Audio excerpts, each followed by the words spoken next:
Então, resumindo, né, e caminhando agora para o final. Acho que a conclusão, né, disso tudo que eu falei é que ou bem A ou bem B. Né? Primeiro A, não é o caso que necessariamente temos empatia com aqueles com quem supostamente deveríamos, porque nós deveríamos ter, a gente imagina, né, empatia com os mais fracos, os mais necessitados, etc. E não é assim que funciona.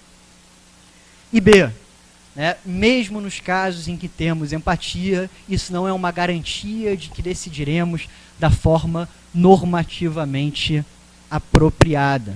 Pelo menos se a gente tem em mente essa noção de empatia, né, que eu defendi aqui. E, né, um exemplo desse B é quando a gente, né, tem empatia e concede, na verdade, um medicamento que faz mal, que é prejudicial para aquela pessoa. Então, a empatia, na verdade, não deveria ser confundida com a própria moralidade. Muita gente faz isso, mas a empatia deveria ser entendida como uma espécie de proxy, né, uma aproximação, uma variável que você usa para modelar uma outra variável que é mais difícil de ser pesquisada, ou como uma espécie de heurística, né, um atalho, né, para moralidade, sem ser confundida com a própria moralidade. Eu acho que o direito, quando o direito é pensado em termos de regras, e aqui, né, assim, para juntar essas coisas com coisas mais tradicionais de teoria do direito, que eu sei que algumas pessoas têm interesse, como é que a gente faz a junção, né, dessas discussões mais, né, de psicologia moral, psicologia experimental, com essa discussão, né, que é mais tradicional na filosofia analítica, né, do direito. Né? Assim, o direito, quando ele é pensado enquanto um sistema de regras, e aqui pode ser regras no sentido amplo, incorporando tanto regras quanto princípios, eu não estou muito preocupado com isso, mas quando o direito é pensado como um sistema de regras,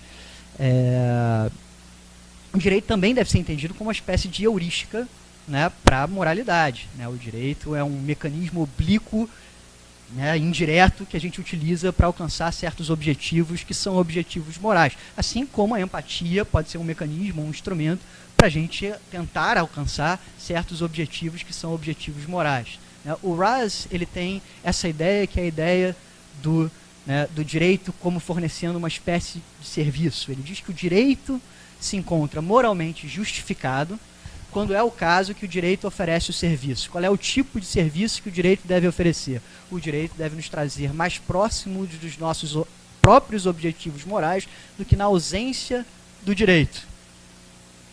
Ou, né, colocado de outra forma, né, o direito ele deve nos trazer mais próximos dos nossos objetivos morais do que se a gente fosse perseguir diretamente os nossos objetivos morais. Essa é a ideia, né, do direito como um serviço. O direito ele se encontra moralmente justificável quando ele é capaz de fazer isso. Então, às vezes, ele não está moralmente justificado e a gente deve lutar contra o direito, né, quando ele não está moralmente justificado. É claro que quando ele está moralmente justificado, não significa que ele não poderia ainda ser melhorado. Né? Ele poderia, mas aí ele se encontra, pelo menos, moralmente justificado.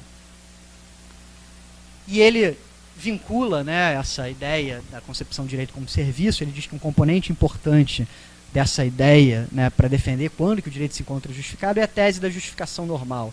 Ele diz que a gente deve adotar uma espécie de atitude de deferência em relação à autoridade quando as razões colocadas pela autoridade, né, são razões que nos trazem mais próximo das nossas próprias razões do que na ausência da autoridade, da figura de autoridade, seja essa figura uma figura específica, mas aqui normalmente é manifestada por meio de regras. Então eu tenho, né, e aí eu fiquei até 3 horas da manhã tentando fazer essas coisas aqui, né, uma versão que é uma versão morfada, né, isso é um morph, né, eu tento, né, juntar a foto do Raz com a minha foto, e aí eu descobri que tinha um aplicativo, né, que fazia isso, fiquei brincando com isso até de madrugada, né, ontem de noite. Então essa é a minha versão da tese da justificação normal, ou a minha versão da concepção do direito né, como um serviço, né? Então eu digo o seguinte, né?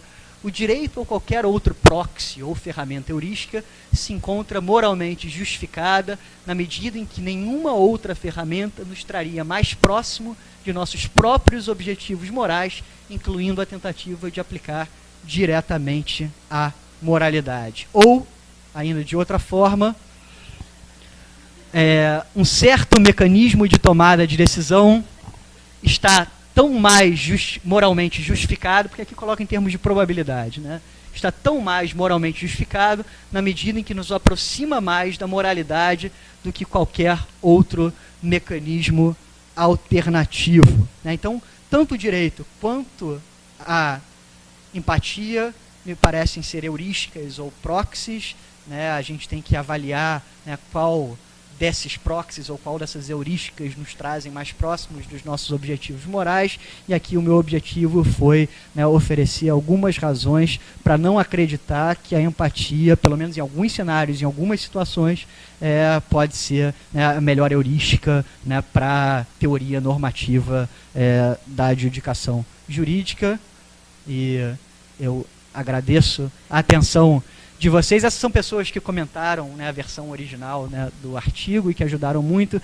E embora eu acho que no campo da moralidade a empatia não seja importante, e no campo jurídico a empatia não seja também tão importante, certamente ela é valiosa, né, e relevante. Eu acho que sem empatia não existe amizade. Então, nas relações de amizade, né, imagina se os seus amigos nunca compartilhassem as emoções, né, contigo, se eles seriam realmente verdadeiros amigos, né? Então, agradeço, né, aí a todos os amigos que leram e comentaram. Essa é uma foto, né, lá do nosso grupo.